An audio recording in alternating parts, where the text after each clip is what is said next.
Diseases of the breast. Q&A. Welcome to today's podcast, where we discuss the main aspects of diseases of the breast. Our conversation is structured in a question and answer format to support medical students, surgical residents, clinicians, and all listeners interested in the surgical management of diseases of the breast. Pause the podcast after each question to attempt answer. Let's begin. Benign breast tumors and related diseases. Fibrocystic changes and breast pain. Question: what is fibrocystic disease and when is it most commonly observed? Answer: fibrocystic disease is a spectrum of clinical, mammographic, and histologic findings that are common during the 4th and 5th decades of life and generally persist until menopause. Question: what is mastalgia and how does it present? Answer: mastalgia is breast pain that may be cyclical, related to menstruation, or non-cyclical, which is idiopathic and more difficult to treat. Question: what is referred pain in the context of breast pain? Answer: referred pain is pain that originates from another location, such as scapulothoracic bursitis, but is perceived in the breast. Question: how common is breast pain in patients diagnosed with breast cancer? Answer: breast pain is uncommon in patients with breast cancer, occurring in only about 7% of cases. Question: how do fibrocystic changes in the breast typically present? Answer: fibrocystic changes can present as alterations in breast texture, palpable masses, and are often detected on mammography and ultrasound. Question: what are the characteristics of breast cysts and who is most affected? Answer: cysts are fluid-filled cavities in the breast influenced by hormones and are more common in women over 35 years old, with frequency declining after menopause. Question: when is cyst fluid analysis necessary after aspiration? Answer: cyst fluid analysis is not necessary if the cyst resolves after aspiration and the fluid is not bloody. Question: when is a core needle biopsy recommended for breast cysts? Answer: a core needle biopsy is recommended for cysts that recur more than twice or have solid components.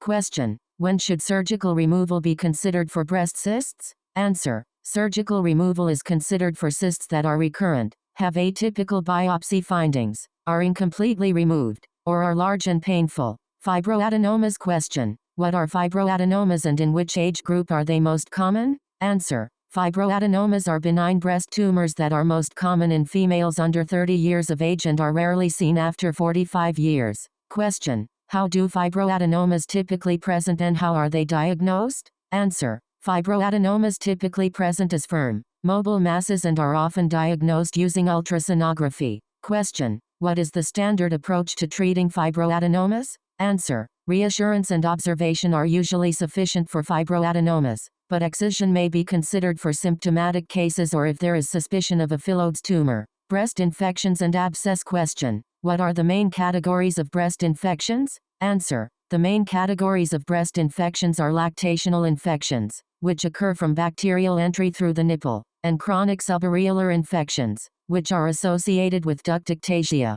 Question: what are the symptoms and treatment options for lactational breast infections? Answer: symptoms of lactational breast infections include fever, leukocytosis, erythema, and tenderness. Treatment involves antibiotics and breast emptying, and abscesses may require drainage. Question: what are the characteristics of chronic subareolar infections? Answer: chronic subareolar infections are relapsing infections in the subareolar ducts, often associated with smoking and diabetes, and can lead to nipple retraction, masses, and fistulas. Question: what is the recommended treatment for mastitis? Answer: mastitis is treated with antibiotics that cover both aerobic and anaerobic organisms. Question: how are breast abscesses treated? Answer: breast abscesses are treated with needle aspiration and antibiotics, while surgical incision and drainage are reserved for abscesses that do not resolve with these measures. Question: what treatment is used for recurrent breast infections?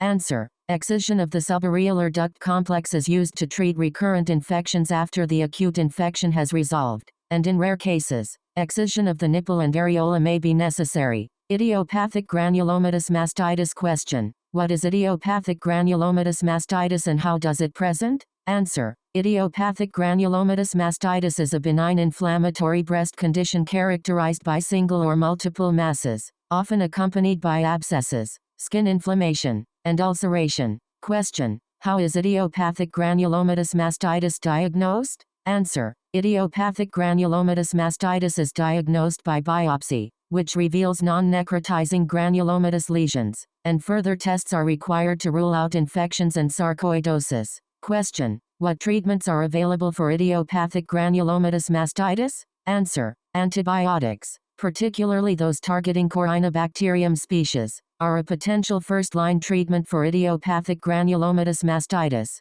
with steroids and methotrexate as additional options. Nipple discharge question: how common is nipple discharge in non-lactating women and what does it suggest about cancer risk? Answer: nipple discharge in non-lactating women is common and rarely indicates cancer, especially in the absence of a palpable mass or suspicious mammogram findings. Question: what characteristics of nipple discharge should be documented? Answer: it is important to note whether the discharge is from one or both breasts, from a single or multiple ducts, and if blood is present. Question: what are the most common causes of nipple discharge? Answer: the most common cause of discharge from a single duct is a solitary intraductal papilloma, while duct ectasia can cause discharge from multiple ducts. Question: what is the recommended intervention for bloody discharge from a single breast duct? Answer: bloody discharge from a single duct often requires surgical excision of the involved duct to establish a diagnosis and control the discharge. Question: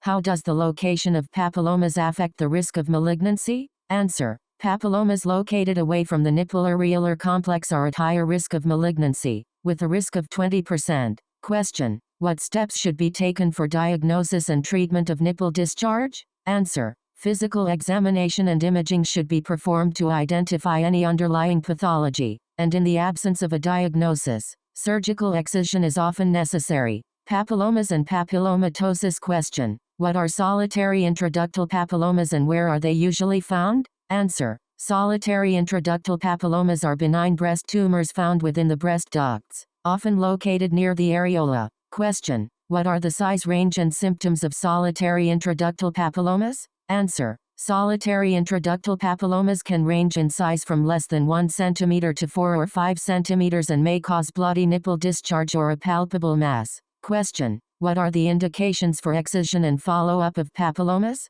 Answer: papillomas with atypical features or those causing symptoms require excision, while small, incidental papillomas without atypia can be monitored. Multiple papillomas increase the risk of breast cancer. Hamartomas and adenomas question: what are hamartomas and adenomas in the breast? Answer: hamartomas and adenomas are benign breast lesions. Question: what are the characteristics of hamartomas in the breast? Answer: hamartomas are discrete nodules with closely packed lobules, prominent ducts, and varying stroma, and are often indistinguishable from fibroadenomas. Question: what are the characteristics of adenomas in the breast and in which groups are they most commonly found? Answer: adenomas are benign neoplasms of closely packed ductules forming a sheet of tiny glands without supporting stroma. Tubular adenomas usually occur in premenopausal women, while lactating adenomas are seen during pregnancy and lactation. Fat necrosis question: what is fat necrosis and when does it occur in the breast?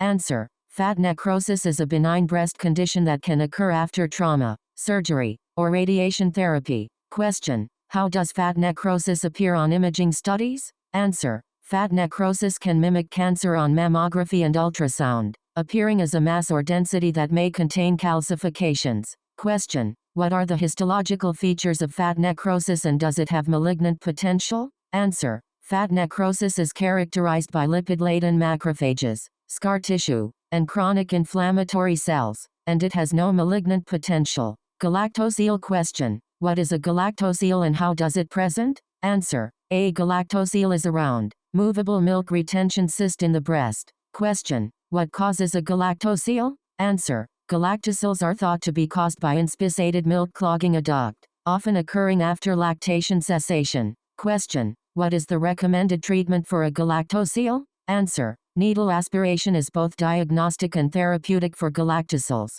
while repeated aspiration or surgery is performed for symptomatic or infected cases. Gynecomastia question: what is gynecomastia and how does it differ from pseudogynecomastia? Answer: gynecomastia is hypertrophy of breast tissue in males and is differentiated from pseudogynecomastia, which is an increase in breast fat. Question: when does gynecomastia typically occur in adolescence and what is the usual outcome? Answer: gynecomastia occurs between 13 years and early adulthood and often regresses without treatment unless it is unilateral. painful, or causes cosmetic concerns. Question: what are the causes of gynecomastia in older men? Answer: gynecomastia in older men is often caused by medications or underlying conditions such as hepatic cirrhosis, renal failure, or hormonal imbalances. That's it. Thanks for tuning in. If you enjoy our content, please like, share and hit the subscribe button. It's the Everything Surgery Podcast. Dissect the extraordinary.